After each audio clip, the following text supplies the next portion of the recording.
There's a narrow slice of people who learned to rewind cassette tapes with a pencil and later unlocked their first iPhone with a thumbprint.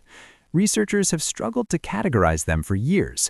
If you were born somewhere between 1976 and 1985, you exist in a generational gray zone. Officially, you fall at the tail end of Generation X. Technically, you're often grouped with Millennials, but neither label quite captures your lived experience. Around the mid-2010s, cultural commentators began using the term Xennial to describe this in-between cohort. Some sociologists even classify it as a micro-generation because the time span is so specific. And that specificity matters. When rapid change happens during your formative years, it leaves psychological fingerprints that don't easily fade. You didn't simply witness history shifting, you developed alongside it. Your childhood unfolded in a fully analog world. There were no smartphones in your pocket, no algorithm curating your attention. If you were bored, you felt it. You sat with it. You stared at ceilings. You wandered outside. You created games out of nothing. You memorized phone numbers because you had to.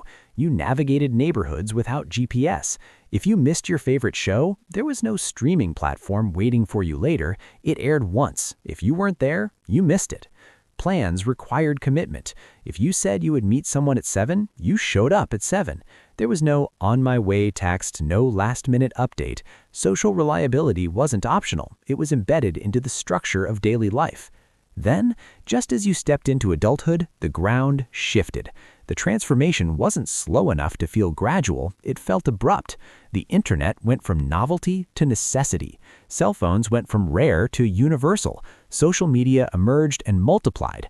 Email replaced letters, text replaced voice, profiles replaced private identity. Most generations grow up inside one technological environment. You didn't. You straddled two entirely different realities during the years you were still figuring out who you were. Your teenage years were analog, your 20s were digital, and that contrast was extreme. Think about your adolescence, passing handwritten notes, having conversations that evaporated the moment they ended, making plans days in advance and trusting people to keep their word. If you felt embarrassed at a party, the memory lingered socially, but there was no permanent record unless someone physically brought a camera. Then came the pivot. Friendster, MySpace, Facebook, early chat rooms, flip phones, Blackberries, then smartphones. Suddenly, your social life became searchable, editable, displayable. Communication exploded from three main channels, home phone, work phone, physical presence, into a web of platforms and apps. And you adjusted. Here's the psychological layer beneath that adjustment. Neuroscience shows that the prefrontal cortex, the part of the brain responsible for executive functioning, long-term planning, adaptability, and impulse regulation, continues maturing into the mid-20s. During this stage, the brain is still highly plastic, meaning it adapts efficiently to new environments. Many of you were inside that window when the technological landscape transformed. You were neurologically primed to learn new systems, young enough for digital tools to feel intuitive, old enough to remember the world before they existed. That dual exposure created something rare, cognitive flexibility across paradigms. Older Gen X adults often encountered the internet after their identities were largely formed, which can create skepticism or resistance. Younger millennials and Gen Z never experienced a pre-digital adolescence, which shapes their baseline assumptions about availability, documentation, and connectivity. But you lived both. You can hold eye contact in a long conversation without reflexively checking notifications. You also don't freeze when confronted with new software. You remember being unreachable, truly unreachable for hours or days, and you know that wasn't a crisis. At the same time, you adapted quickly to constant connection. It's a kind of generational bilingualism, and it influences things you may not consciously notice. Take privacy. You grew up during a period when your mistakes dissolved into narrative rather than archive. An awkward phase remained a story, not a tagged photo resurfacing every year. Breakups faded, bad decisions softened. The brain naturally reshapes memory over time, trimming details, reframing context, extracting meaning. Research on autobiographical memory suggests that our recollections are fluid by design. Memory isn't a recording device, it's an evolving reconstruction. But permanent digital documentation complicates that process. When everything is searchable, the past becomes less malleable. You experienced formative years before constant documentation. That changes your relationship with identity. But the story doesn't stop at technology. As you were establishing your careers, the 2008 financial crisis struck. Just as stability should have been solidifying, the economic foundation cracked. Entry-level jobs vanished, promotions froze, housing markets collapsed. Timing matters more than we often acknowledge. Psychological research on financial instability shows that economic hardship during early adulthood can create lasting cognitive imprints. Risk tolerance shifts, security becomes more salient.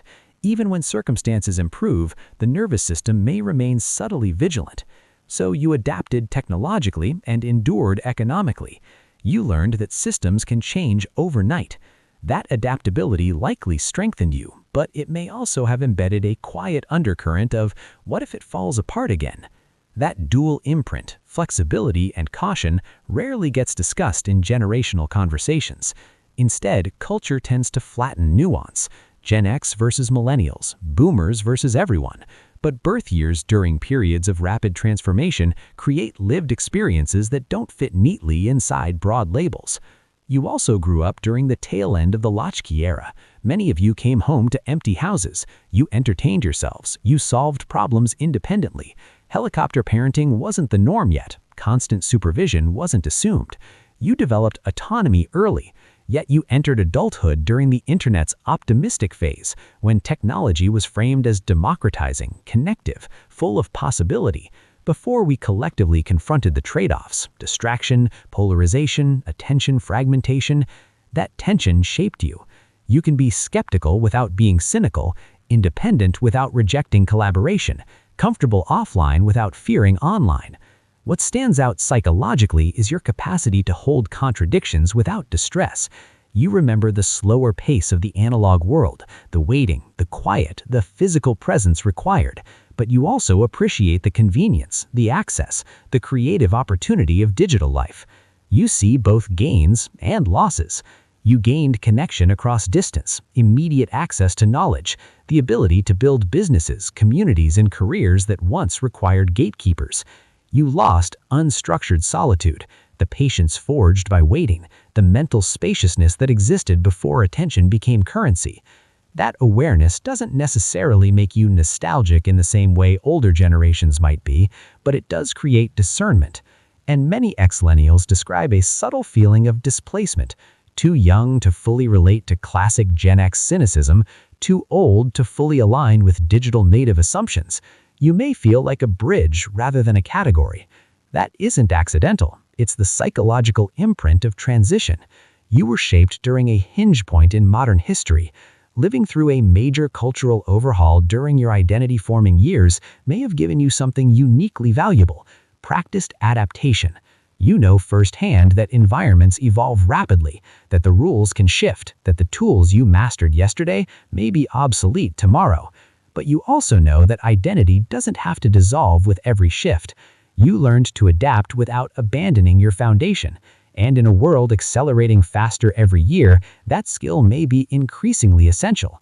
The Xennial experience isn't about superiority or hardship comparison, it's about timing. You passed through a specific corridor of history where analog stability collided with digital acceleration, and you absorbed both. You remember memorized phone numbers and endless scroll. You remember waiting by the phone and instant replies. You remember privacy by default and performance by design. And somewhere in that intersection, a distinct psychological profile emerged: adaptable, reflective, independent, digitally fluent, but analog grounded. You weren't just raised in change, you were formed by it. And understanding that might help explain why you sometimes feel slightly out of sync with the labels assigned to you. You're not miscategorized, you're transitional.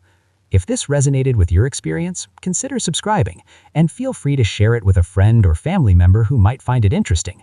There are more topics ahead, different themes, same level of nuance. I'll see you in the next one.